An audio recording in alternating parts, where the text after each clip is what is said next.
My focus around mental health kicked off 6 years ago, and really the catalyzing event there is my dad dying by suicide. Good morning, good afternoon, good evening, wonderful people of the world. Welcome back to Shared Ingredients. I'm your host, Andrew Pelosi, and thank you again for tuning in. I'm joined today by my good friend, Zak Williams, who I grew up in San Francisco with. He's the founder of PYM, which stands for Prepare Your Mind, PYM, which is also his middle name.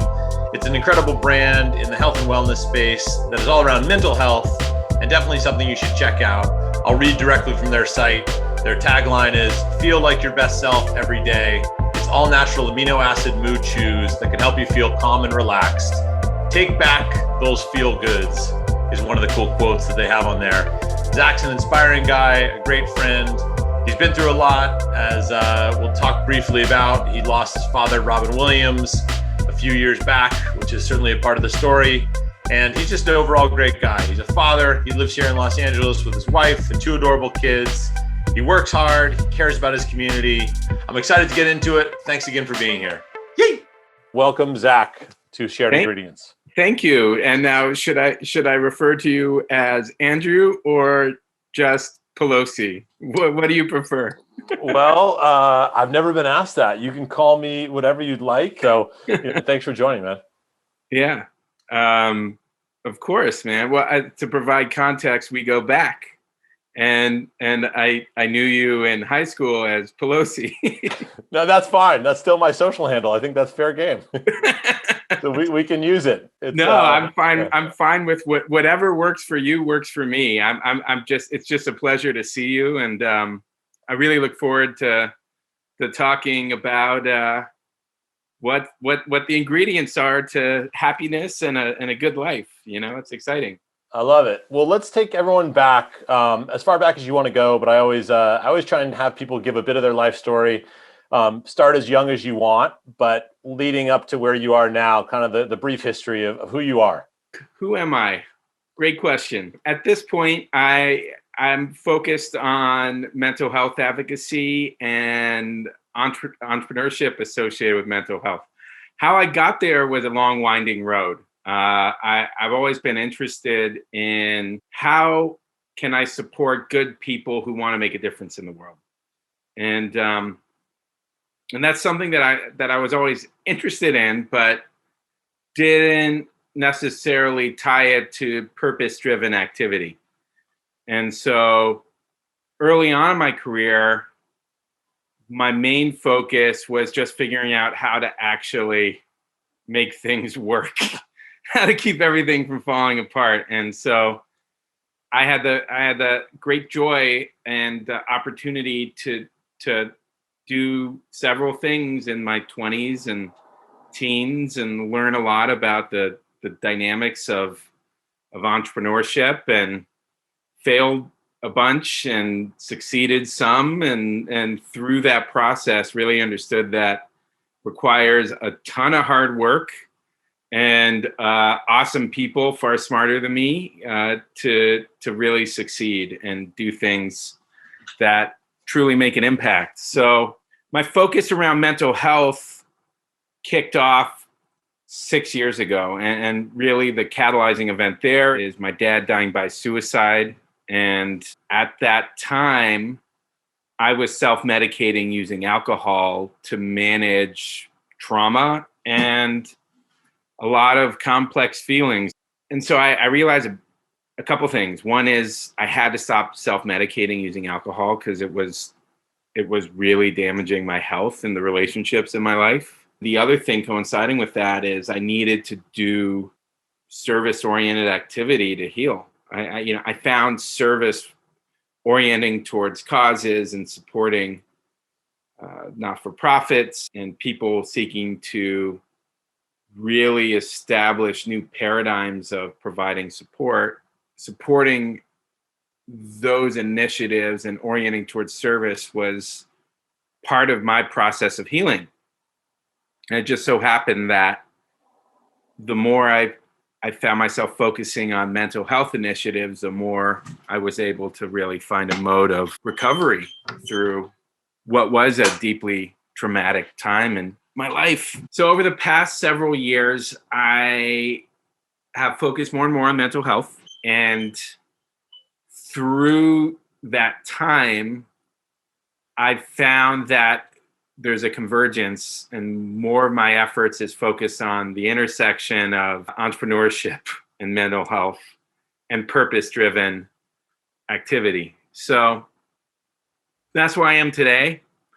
I'm the proud dad of nearly a 2-year-old, Mickey, and happily married to my wife, Olivia, who's the co-founder in our company. And we've had a lot of fun, and it's been a lot of hard work, but we're excited that we're providing support for people throughout the US and Canada.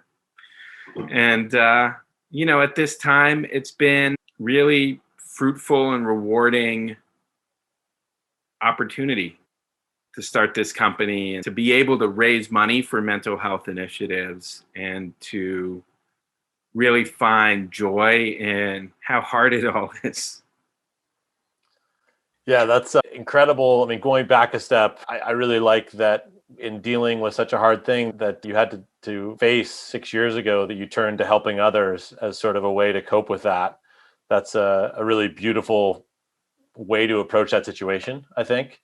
And then we'll obviously get into the company, but certainly that spirit, where did that come from? I mean, is that something that just happened instinctively, or did somebody sort of guide you or recommend that you help others when you were in such a time of need? It was a organic journey in that something had to give. I just was so unhappy and frustrated. And the more I found myself focused on showing up for myself so I could show up for others, the more healing and recovery I found. Yeah. And tell people what the current company is. 'Cause I know we've alluded to it. I mentioned it, but sure, we'll go back and forth as far as our timeline here. But just to kind of respond to what you've built with Olivia, tell us about PYM, what it actually is. Sure. So PYM stands for Prepare Your Mind. We came up with the name because it was my middle name. It still is my middle name. And we've figured it would make a good acronym and a recognizable brand. And we started the company because I was having a really tough time after I stopped drinking, managing my stress and anxiety, and was seeking stress and anxiety support solutions. And through a process of discovery, I found that amino acid formulations were really helpful for me, specifically GABA and L-theanine. And my wife, Olivia, turned me onto it. I tried the product. I was just like, a specific product that was recommended to her by her doctor. And it was a spray, and you kind of sprayed it in your mouth and let it sit for a while and in your mouth. And then you would feel calm. And that was something that I didn't know even existed. And so, because, I was seeking a bunch of solutions, but I'm allergic to cannabis products. I can't really take them. They were making me super anxious, and I didn't want to drink. And I was concerned with taking certain prescription pharmaceuticals because it felt like it just bombarded my system and made me feel numb. And so I was on a journey to find natural supporting solutions. And I found amino acid formulations, and I was like, where has this been my whole life?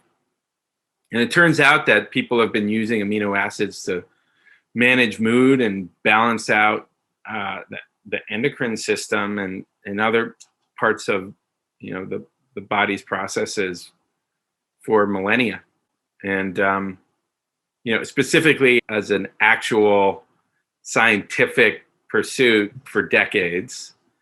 And so I started learning more about it, and I was like, there's an opportunity here to create safe, effective solutions that are accessible and can provide a lot of support for people. I realized there's an opportunity to marry what I found was really helpful through these amino acid formulations and mental health advocacy into one entity.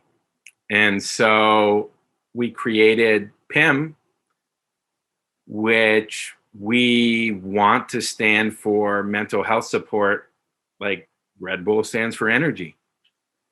And so the good thing from our end is we're surrounded by an awesome group of supporters, raised investment, conducted a good amount of food science around how to formulate the product appropriately, and brought it to market last year in 2020. Yeah, it's been exciting. We're doing thousands of orders a month, and people seem to like what we're doing. And we raise money for mental health initiatives at the same time, which I think is extra cool. Super cool. I mean, I think it's such an incredible story. And I love the comparison to Red Bull, because I feel like with mindfulness only growing in popularity, which is a beautiful thing, that could be like the athlete who's sponsored by PIM instead of Red Bull. I don't want to dump on sugary energy drinks, but I love that companies like Calm and Headspace are now household names in the sports arena or in the sector among notable figures who you might not associate with that. And I feel like it could be a generalization or a coincidence, but I feel like sobriety and mindfulness and being your best self and kindness, all these trends, and I know they're not all the same, but they all seem to be going in the right direction. And I see a lot more of that now than, say, I thought I saw 10 years ago. Do you feel that way at all? Yeah, absolutely. I think in the past 5 years specifically, a focus around holistic solutions has really grown in popularity. And what I mean by holistic specifically is people applying a collection of methods and experiences and products to their ritual to really support themselves. So the whole thing with PIM and what we're doing really relates to being a catalyst for healthy mental health hygiene. We don't see our product as being the cure-all product. It's not going to be a chew that solves all your problems in life. What we hope it does is push people into activity that they can engage with to be the version of themselves that they want to be. Ideally, we want to advocate for and support things like mindfulness, meditation, therapy, where and when available, healthy diet, meaningful exercise, all these things combine to create a support system and mechanism for people to be who they want to be. Yeah, I love that phrase, mental health hygiene. I don't know if I've ever heard it like that. And I think that's so important. Is there any advice you have for people who know that they might need to try PIM or do something in their lives? Like, what is kind of the pitch? I feel like it might be a false assumption, but that so many people wait too long to start some form of help, whether it's a product like PIM or meditating or doing anything. And it's not that it's ever too late, but that they wish they had started earlier. What's your thought on how to get someone who might have feelings of anxiety or frustration or depression, how they can find out about your product or do something early on? My main piece of advice is take a step, do something.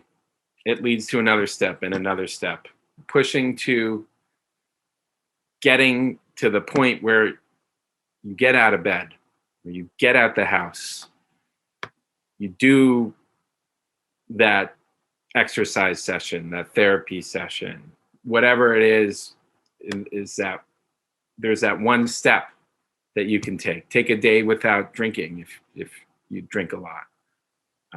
Find opportunities to just take that one step. And often it can lead to another step. Sometimes it doesn't, it doesn't, but the key thing is having those small goals. They stack up pretty significantly. The whole thing I like to say is if you can improve 1% every day, then you've got a massive amount of improvement over the course of a year. Yeah, that's fantastic. And definitely something that it is so simple to hear, but so hard for so many people to do. So it's good to hear that. I feel like too many people put a significant goal on themselves, or they have to stop drinking cold turkey, which is totally one method. What do you think of when it comes to sobriety or really like making a radical life change? I completely agree with the 1% a day mantra, and I think that's fantastic. How do you balance that with the idea of, if you know you have an addictive personality or something that requires significant help, kind of the cold turkey approach versus one step at 1% a day? And maybe we can compartmentalize this, whether it be with sobriety or something. No, I mean, sobriety it's a great, it's a topic I appreciate speaking about. I can speak from my experience and the experience of friends and peers. You mentioned cold turkey. Taking that route without layering in other support mechanisms can set oneself up for failure.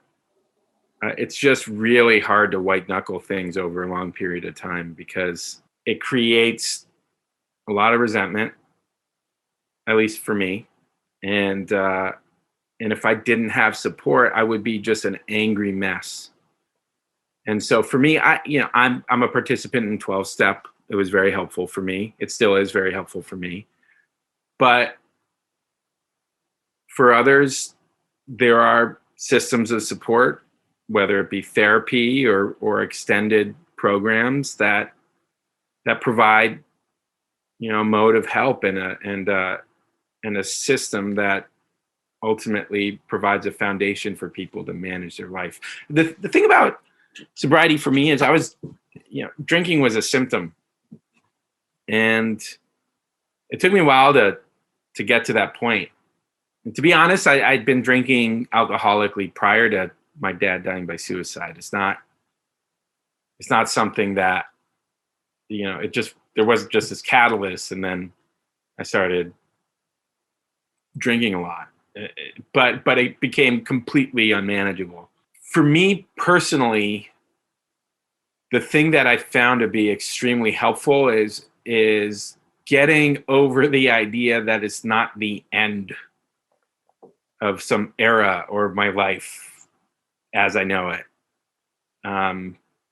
That took a long time to get my head around. So that you can actually live a happy, productive life, and you can go be with friends, you can go on vacation, you can do all these things and actually have more fun and engage in a deeper way. And I just didn't think that was possible. I was like, I love being out and social, and was generally the last person at the bar, and we know each other from being from our early days, and I just loved being out and had so much fun being involved with nightlife. I thought, oh man, if I cut that out, then I won't know how to have fun. It just is this big problem. I thought I'd just be a shut-in and just sit at home and watch TV all day. And that totally wasn't the case. It couldn't be further from the truth for me. It's the life that I have now versus the life that I was setting up for myself is worlds apart. I had all this anxiety and fear around this idea that everyone was going to stop talking to me and that, suddenly no one would be wanting to hang out with me and the like. And that wasn't true. It was in my head. And the people who would say, hey, I can't hang out with him because he's sober, or, they're probably not worth spending too much time with anyway. So, so I had to experience that firsthand to really get my head around what that looked like. But it's been good, for the most part. It can be challenging because I would drink as a coping mechanism. And so finding other alternatives to cope it took some time. But in part, that's why I created the company. I wanted to find lightweight, simple solutions that could just support you throughout the day, so you don't have to rely upon self-medicating and going numb just to get over. For me personally, I would self-medicate and want to be numb because I was just in a lot of pain. You hit on so many things there, but I definitely have talked to people who feel the same way. And, knowing you since way back, I mean, it's, you were always and still are, but, a fun, lively, social person. And alcohol doesn't have to be synonymous with that. It's just a byproduct of the fact that that's typically where you're going to find people at 1 a.m. who are congregating. It's not that the alcohol is what fueled your personality. You were like a bubbly dude back in early high school when drinking wasn't part of the equation. So it's just a byproduct of these life chapters. So when it comes to PIM, if someone were to take this product, like what do you give me like the plug on sort of how often they use it, or if it's different by each person, kind of what's the standard usage? Yeah, there's a range of use. Some people take it every day, go through a couple tins a week. There's 20 chews to a tin, and generally our recommended dosage is 2 chews. That said, some people just keep it in a drawer and go through a tin every couple of weeks or like it. It's really there for you when you need it. I take it a couple times a day. But I'm a high anxiety person, and our recommended usage is really based upon what your rituals look like around taking care of yourself. And if you need a support mechanism prior to, say, a stressful meeting or going to work or seeing family, but the main thing from our perspective is we wanted to create something that you could just layer into your mental health hygiene and be part of that daily ritual that you do to support yourself. Great. Speaking of daily rituals, do you have any practices that you now have learned to appreciate, whether it is things like meditation that you incorporate into your daily life that help you with kind of everything as far as being the best version of yourself? I do have a meditation ritual. It's primarily focused around gratitude. This is something I need because it helps me be oriented around being grateful and appreciative of all that I have and the opportunities at hand to make a difference and my family. That said, I take great joy in walking. It is something that I need to be out in nature. Ideally, it's very calming for me. And my diet, I take great care with what I eat, because I find myself especially if I eat certain things, a lot of sugar, like it just sets me up for being cranky and frustrated over the course of a day, and then the next day, and from my end, it's really about balance.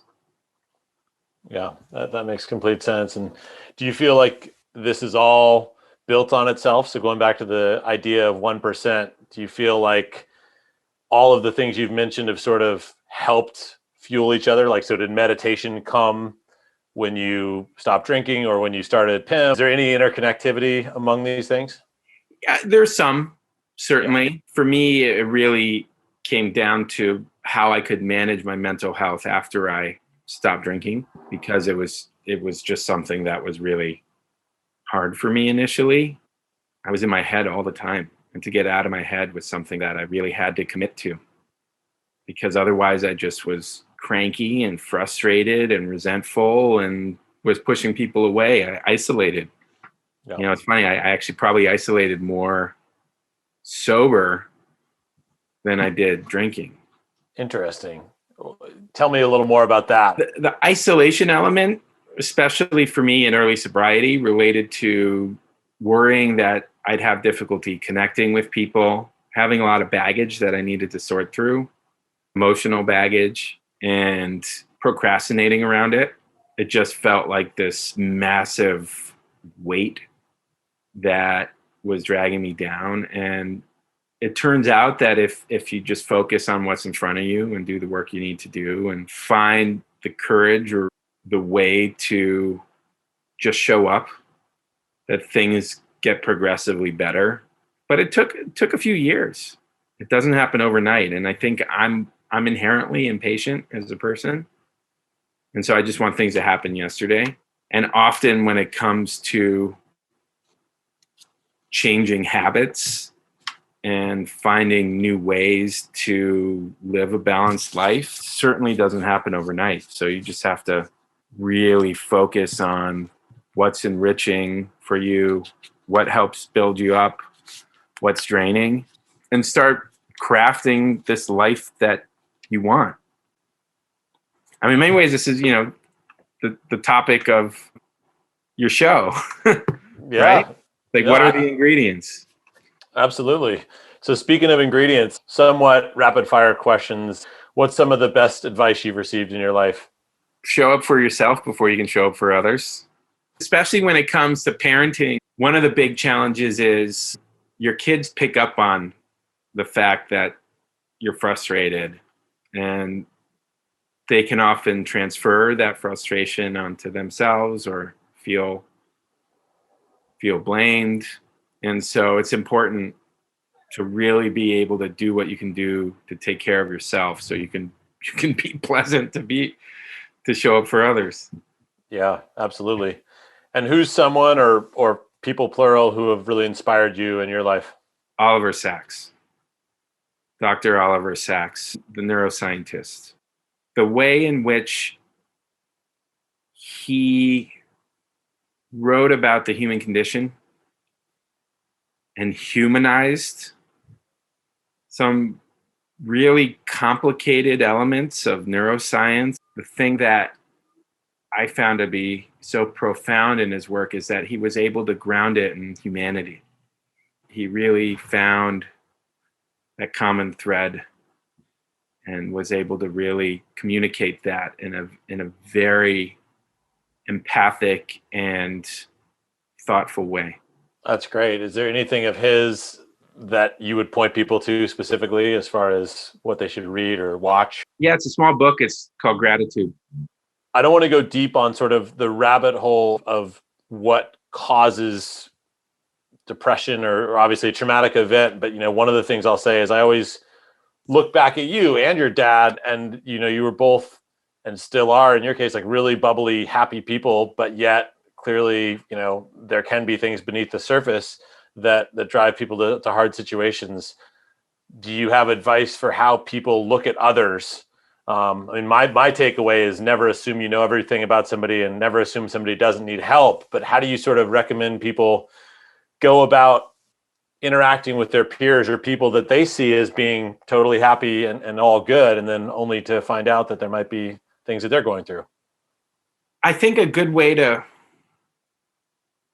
really understand, or you might never understand what someone's going through because they might not want to share with you, but being vulnerable in your own right and sharing what you're going through and finding strength in being vulnerable, I think is an opportunity. It doesn't work in every context and situation, but I think actually I have conviction around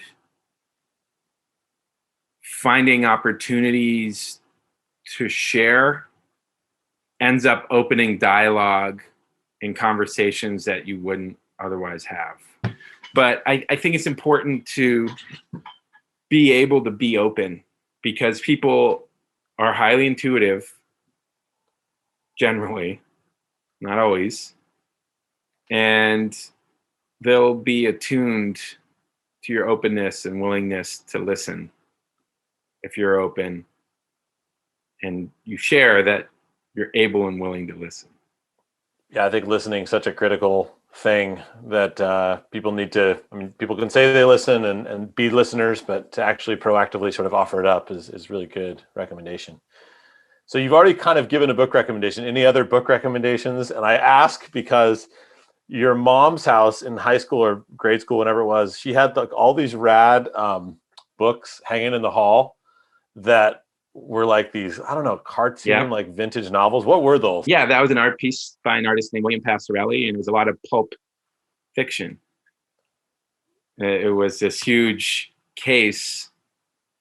Well, it wasn't really a case, actually. It was more so a thin shelf that was hung that had all these mystery novels in the like from the first half of the 20th century, and they combined to make this kind of mosaic of fiction, of pulpy fiction, you know? They look like a lot of guilty pleasure books that I've never read, but they look cool. Totally. How about impactful music? Any albums you want to shout out? Early Saul Williams. Oh yeah, what was Slam? Remember the movie Slam? Yeah. Yeah, that was great. Yeah. I just got a kick out of listening to his work, to his poetry, because he's brilliant. And it was really nice to revisit that. The other thing I revisited, which was awesome to jump into, was the Raucous record compilations. Sound Bombing? Sound Bombing. Yeah, volume 1 and 2, baby. I had those. Yeah, totally. So that was really cool to re-listen to, because I hadn't for a while. And so it's just like you're listening to early Talib Kweli, early Mos Def, you know, and it's just all these other awesome hip hop artists from, you know, the 90s and early 2000s, and that's the golden era. Yeah. So speaking of hip hop, I have to mention the story, which I'm sure you're familiar with, but there was like a beautiful tribute to your dad. I remember the story about the Roots in the elevator. Can you tell that story? What's it? Please go ahead and tell it. Do you not know this story? I might not know it.